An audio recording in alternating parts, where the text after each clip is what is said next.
Bingung bagaimana cara mengatur keuangan? Apakah Anda merasa penghasilan selalu habis sebelum akhir bulan dan tak ada yang bisa ditabung ataupun tersisa? Kali ini kita tidak hanya akan belajar, tetapi juga praktek langsung tentang metode pengelolaan keuangan 50-30-20 yang tidak hanya akan membantu Anda mengontrol pengeluaran, namun juga menabung untuk tujuan keuangan Anda. Tanpa berlama-lama, yuk ikuti perjalanan ini. Tetapi sebelumnya, jika Anda merasa video ini bermanfaat, jangan lupa untuk menekan tombol subscribe, like, share video ini, dan meninggalkan komentar Anda. Jangan lupa juga untuk bergabung dengan komunitas Fibis di Telegram yang linknya sudah kami sertakan di deskripsi.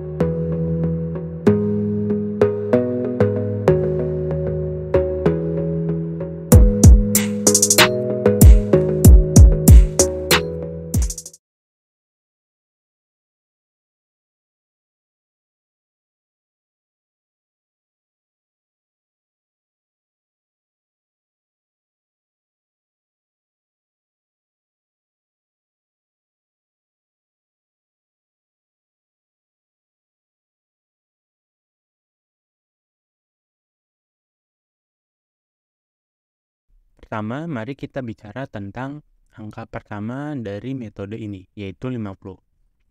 Nah, di sini, angka ini mewakili persentase pendapatan Anda yang harus Anda alokasikan untuk kebutuhan hidup. Kebutuhan ini mencakup biaya pokok seperti makan, tempat tinggal, transportasi, dan biaya kesehatan. Jadi, jika Anda menghasilkan 10 juta rupiah per bulan, maka 50%-nya sekali 5 juta, angka ideal ini yang Anda alokasikan untuk kebutuhan Anda. Yang kedua, ini ada angka 30 atau 30% dari pendapatan Anda. Angka ini mewakili persentase pendapatan yang dialokasikan untuk keinginan atau hobi Anda. Dalam hal ini, jika Anda menghasilkan 10 juta rupiah per bulan, 3 juta rupiah dari pendapatan tersebut bisa Anda alokasikan untuk memenuhi keinginan seperti makan di restoran, membeli pakaian baru, ataupun pergi berlibur. Nah, yang ketiga, ini adalah angka 20. Angka ini mewakili persentase pendapatan Anda yang harus disisihkan untuk tabungan atau pelunasan hutang. Jadi, dari penghasilan 10 juta rupiah per bulan tadi, angka ideal untuk menabung atau membayar hutang sebesar 2 juta rupiah. Kalian bisa mendapatkan file ini yang sudah kami sertakan, linknya di deskripsi. Tinggal download. Caranya, kalian buka linknya, terus download. Di sini ada ke file, download, dan di sini ada Microsoft Excel. Nanti tinggal kalian download aja filenya. Nah, setelah filenya terdownload, kalian buka sheet MB 503020. Nah, di sini ada kategori, detail, dan amount. Nah, kalian cukup mengganti atau mengotak-atik bagian detail dan amount-nya saja. Sisanya akan terhitung secara otomatis. Di sini ada kategori pendapatan. Nah, kalau kalian berpendapatan hanya satu source income, kalian ngisi di sini detailnya, contoh gaji. Kita memakai contoh yang tadi ya, 10 juta rupiah. Dan di sini, ini adalah pendapatan kita.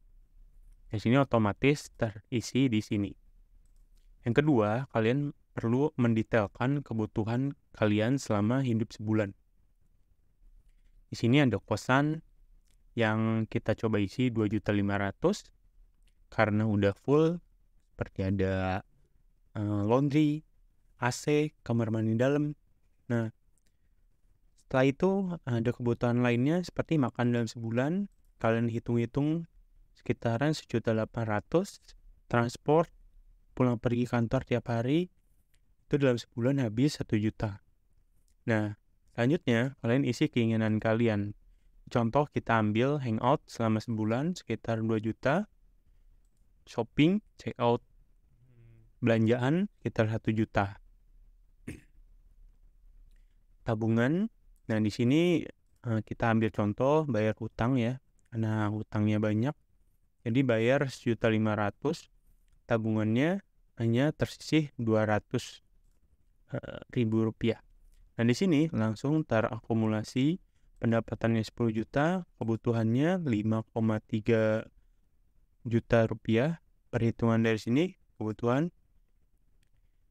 keinginannya 3 juta, ini ngepas nih 3 juta dan tabungannya 1.700.000. Nah, di sini kita bisa lihat current-nya. Nah, current-nya ini sebenarnya sudah lebih dari idealnya karena angka ideal ada di angka 50%. Nah, di sini akan muncul message warning ya. Jadi di sini yang bisa kalian highlight karena proporsi dari kebutuhan kalian ini belum ideal. Nah, ini kita lanjut ke keinginan. Keinginan ini tambahan dari detail yang kalian isikan. Di sini ada shopping dan utang.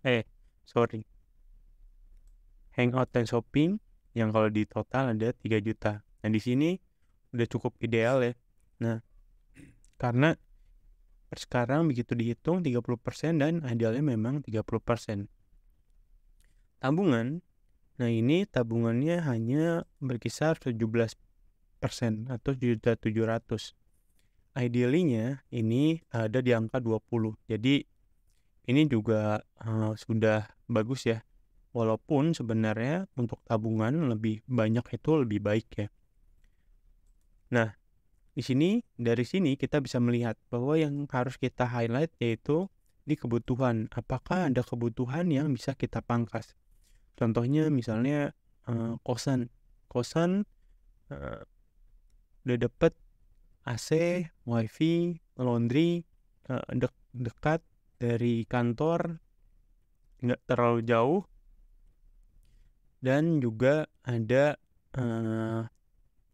banyak fasilitas lainnya. Nah, ini bisa kita kali dengan coba cari kosan dekat daerah situ juga yang sudah kalian PW, cuman dihilangkan seperti contohnya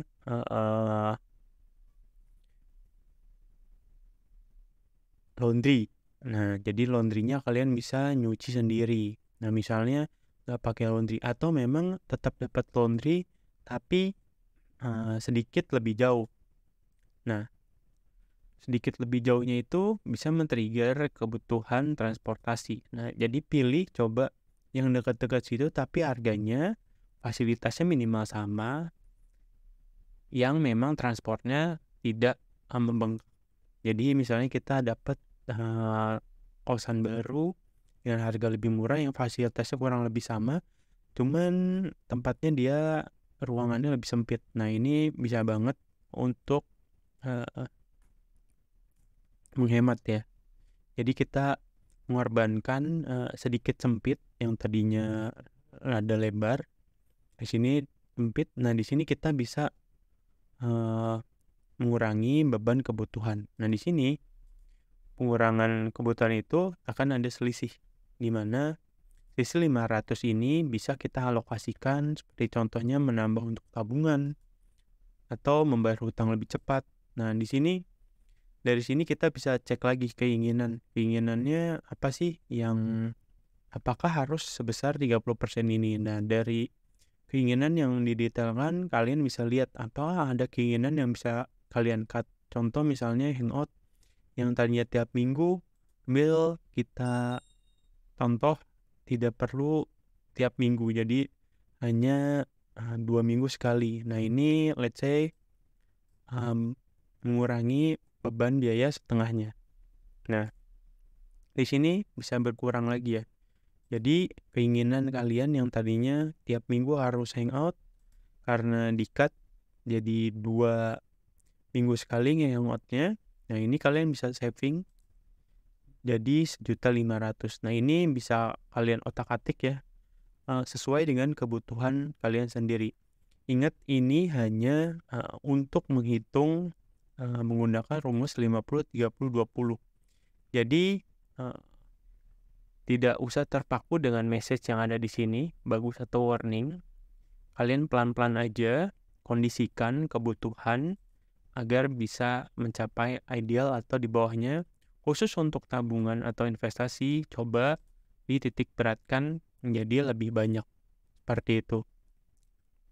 Nah, jadi itu dia penjelasan tentang metode mengatur keuangan dengan metode 50-30-20. Metode ini, jika diterapkan dengan konsisten, bisa menjadi solusi yang efektif untuk mengontrol pengeluaran, menabung, dan berinvestasi dengan bijak. Tapi tentu saja kesuksesan metode ini sangat bergantung pada kedisiplinan dan komitmen Anda untuk menjalankannya. Bagaimana pendapat Anda tentang metode ini? Apakah Anda merasa metode ini bisa diterapkan dalam kehidupan sehari-hari Anda? Tuliskan pendapat Anda di kolom komentar. Terima kasih sudah menonton video ini. Sampai jumpa di video berikutnya.